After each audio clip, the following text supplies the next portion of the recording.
আমি এখন দাঁড়িয়ে আছি লালগোলা স্টেশনে। হ্যাঁ, লালগোলা স্টেশন, লালগোলা শিয়ালদা শাখার ট্রেনে বহুবার চড়েছি, কিন্তু আজ পর্যন্ত লালগোলা স্টেশনে আসা হয়েছিল না। এই প্রথমবার লালগোলা স্টেশনে এলাম। তো এই স্টেশনটিকে পূর্ব ভারতের শেষ রেল স্টেশন বললেও ভুল হবে না, কারণ ধরো এগোলা থেকে কিছুটা দূরত্বে আমরা জানি পদ্মা নদী অবস্থান করছে। তো পদ্মা নদীর ওপারটা বাংলাদেশ আর এপারটা হচ্ছে আমাদের ভারত বা ইন্ডিয়ার অংশ যেটা। তো এইটাই হলো শেষ স্টেশন লালগোলা স্টেশনটা। তো সেই হিসাবে বলতে পারো এটা হচ্ছে আমাদের পূর্ব ভারতের শেষ রেল স্টেশন। তো চলো এবার আমরা বাইরের দিকে এগিয়ে যাই। বন্ধুরা, যথারীতি দুপুর 3টের সময় ট্রেনটি লালগোলা স্টেশনে এসে পৌঁছালো। তো দর্শক বন্ধুরা, তোমরা দেখতে পাচ্ছ লালগোলা স্টেশনে ট্রেনটি দাঁড়িয়ে আছে। এটা সম্পূর্ণরূপে ফাঁকা। তো বন্ধুরা, এই ফাঁকা ট্রেনটি কার শেডের দিকে এখন এগিয়ে যাচ্ছে। দেখতে পাচ্ছ ট্রেনটি পুরো ফাঁকা। স্টেশন থেকে এবার বাইরে বেরিয়ে একটি টোটো গাড়ি ভাড়া করব, যাব পদ্মা নদীর পাড়ে।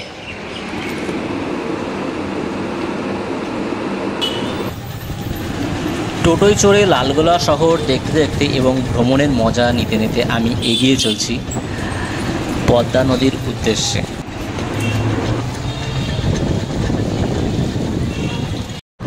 বন্ধুরা, লালগোলা স্টেশন থেকে একটা টোটো রিজার্ভ করলাম।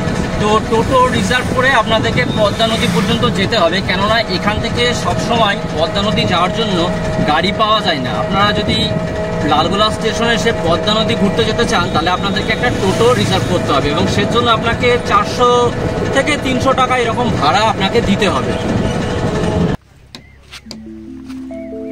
তো বন্ধুরা, তোমরা দেখতে পাচ্ছ এই হলো আমাদের পদ্মা নদী।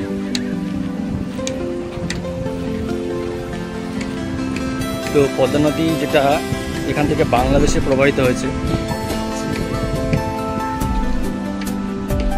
তো দেখতে পাচ্ছ এখানে প্রচুর মানুষজন এসছে এই পদ্মা নদীর দর্শন করতে।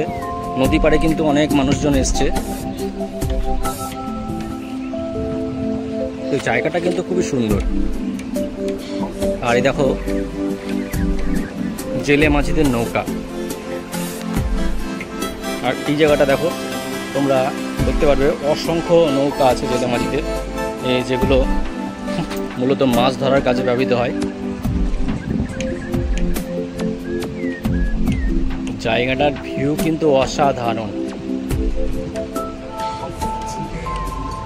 আর দেখো নদীবক্ষে একটি নৌকা দেখা যাচ্ছে, ভারতের। এটা দেখো আমাদের দেশের জাতীয় পতাকা। বন্ধুরা, এই জায়গাটির নাম হলো খান্দোয়া। এটাকে খান্দোয়া পদ্মা বর্ডারও বলা হয়। তো এখানে দেখতে পাচ্ছ জেলে মাঝিদের প্রচুর নৌকা পাড়ে দাঁড়ানো আছে। তো এই মাঝিরা প্রতিনিয়ত পদ্মা নদীর বুক থেকে মাছ সংগ্রহ করে নিয়ে আসে। তো এইখানে যে মাঝিগুলো আছে তাদের সঙ্গে কাছাকাছি যাওয়া যাবে না, কারণ এখানে বিএসএফের তরফ থেকে করার নির্দেশ দেওয়া আছে। তো এই যে নৌকাগুলো দেখতে পাচ্ছ আমাদের ভারতীয় মৎস্যজীবীদের নৌকা। তো এখান থেকে এরা ওই চরটা দেখতে পাচ্ছ ওই অবধি ওরা যায়, তার বেশি ওদেরও যাওয়ার পারমিশন নেই। তো পদ্মা নদীর পাড়ে কিন্তু অনেক মানুষজন এসছে পদ্মা নদীর এই সৌন্দর্যটা উপভোগ করতে। তো এখানে কিন্তু বিএসএফ মোতায়েন করা আছে। তো এখানকার সিকিউরিটি খুব কিন্তু টাইট। তো বন্ধুরা, দেখতে পাচ্ছ তোমরা এই জায়গাটা বোল্ডার দিয়ে বাঁধিয়ে রাখা হয়েছে। তো নিচেও কিন্তু এক ঝাঁক মোষ ঘুরে স্নান মানে এদেরকে বলছি না আমি, এই যে এগুলো এই যে দেখুন, এখানে এক ঝাঁক মোষকে স্নান করানো হচ্ছে। আর এখানে তো অনেকগুলো মেয়ে ঘুরে বেড়াচ্ছে। তো বন্ধুরা, এই যে তোমরা চরটা দেখছো এই পর্যন্তই পদ্মা নদীর মাঝে একটি দেখো জায়গায় চর পড়ে গেছে। তো সেই পর্যন্তই যে জেলে মাঝিগুলো যেতে পারে।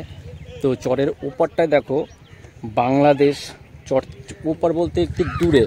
তো এখানে একটা টাওয়ার আছে, সেই টাওয়ারটা থেকে বাংলাদেশ শুরু হচ্ছে।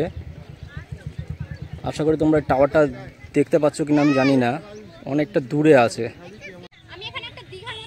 পদ্মা নদীর পাড় বা খান্দোয়ার যে অংশটা তোমরা দেখছো, সত্যি এটা মন মুগ্ধ করার মতন একটা পরিবেশ। তো এখানে তোমরা ফ্যামিলির লোকজনদের নিয়ে কিংবা বন্ধুবান্ধবদের নিয়ে একদিনের জন্য অবশ্যই আসতে পারো। খুব সুন্দর জায়গা। যে মাঝখানে যে চরটা দেখছো, চরের আর একটু দূর থেকে শুরু হচ্ছে বাংলাদেশের রাজশাহী জেলা।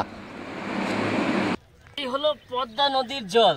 তো পদ্মা নদী মানিক বন্দ্যোপাধ্যায়ের পদ্মা নদীর মাঝে আমরা ছোটোবেলায় পড়েছিলাম। তো পদ্মা নদীর উল্লেখ আমরা অনেক আগে শুনেছি, কিন্তু পদ্মা নদী কোনোদিনও এর আগে চাক্ষুষ করা হয়েছিল না। আজকে প্রথমবার পদ্মা নদীটা দেখলাম এবং জলটা হাতে নিয়ে আমি বসে আছি। সত্যি খুব ভালো লাগছে, ফিলিংসটা কিন্তু খুব দারুণ।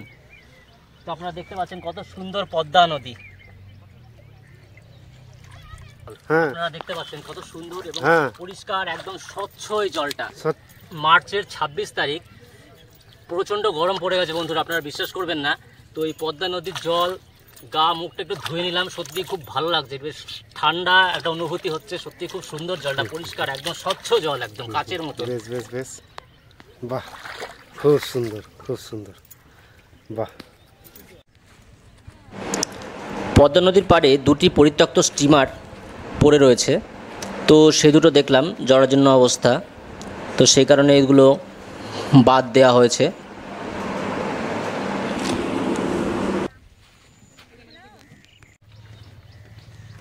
তো পদ্মা নদীতে যে পাড়টা বোল্ডার দিয়ে বাঁধানো আছে, যাতে বর্ষাকালে জল বেড়ে গেলে মানে এই পাড়গুলো যাতে ভেঙে না যায়।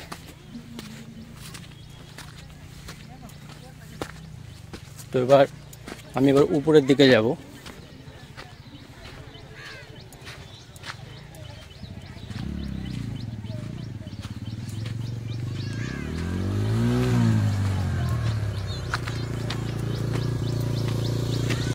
তো বন্ধুরা, আপনাদেরকে আমি খুব কাছ থেকে পদ্মা নদীটা দেখালাম। তো এবার চলুন, লালগোলা শহরে আরও কিছু দেখার মতন জিনিস আছে, তো সেগুলো দিকে আমরা এগিয়ে যাব। তো ব্লগটা আমি এখনই এন্ড করছি না, তো চলুন আমার সঙ্গে চলুন। লালগোলার চৈতন্যময়ী রাজেশ্বরী কালীমার মন্দির খুবই প্রসিদ্ধ। এই মন্দিরটি আনুমানিক 300 বছর পুরনো। যদি আপনারা লালগোলা ঘুরতে আসেন তাহলে অবশ্যই এই মন্দিরটি একবার দর্শন করবেন। তো এই মন্দিরে মা কালীর মূর্তি তো আছেই, তাছাড়াও এখানে অনেকগুলো শিব মন্দির পাবেন এবং যেগুলোতে শিবলিঙ্গ আছে। তো লালগোলার রাজবাড়ি এই মন্দিরটি নির্মাণ করেছিল আনুমানিক 300 বছর আগে।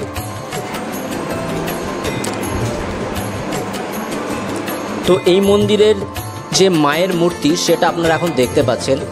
তো এই মা খুবই জাগ্রত এবং প্রসিদ্ধ। তো এখানে দেখুন মন্দিরের দেওয়ালের গায়ে কিছু রাজবাড়ির মানুষের মূর্তি স্থাপন করা হয়েছে।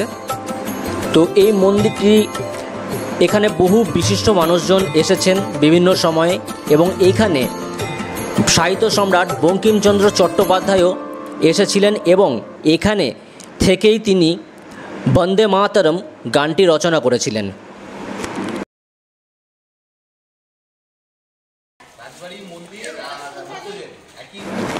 লালগোলার চৈতন্যময়ী রাজেশ্বরী কালী মন্দিরের ঠিক পাশেই রয়েছে লালগোলার নতুন রাজবাড়ি, যা বর্তমানে রাজ্যের প্রথম মুক্ত সংশোধনাগারে পরিণত হয়েছে। তো এখন আপনারা যে জিনিসটি দেখছেন, তো এটি রাজবাড়ির একটি অংশ, তো যেটা একসময় গেস্ট হাউসে ছিল, কিন্তু এখন এখানে কাউকে প্রবেশ করতে দেওয়া হয় না। বাইরে থেকে যতটুকু পারলাম আপনাদের দেখানোর চেষ্টা করলাম। দর্শক বন্ধুরা, পদ্মা নদীতে এসে সত্যি খুব ভালো লাগলো। পদ্মা নদীর পাড়ের যে আসার যে অভিজ্ঞতাটা ছিল সেটা কিন্তু খুব দারুণ ছিল। তো আপনাদেরকে আমি খুব কাছ থেকে আজকে পদ্মা নদীটা দেখাতে পারলাম, আমারও বেশ ভালো লাগছে। তো আপনাদের কেমন লাগলো এই ব্লগটা সেটা অবশ্যই কমেন্ট করে জানাবেন। যদি আজকের এই ব্লগটা আপনাদের ভালো লাগে তাহলে অবশ্যই চ্যানেলটি সাবস্ক্রাইব করে বেল বাটনটি অন করতে ভুলবেন না। তো পরবর্তী ব্লগে খুব তাড়াতাড়ি দেখা হচ্ছে। ভালো থাকুন, সুস্থ থাকুন, ধন্যবাদ।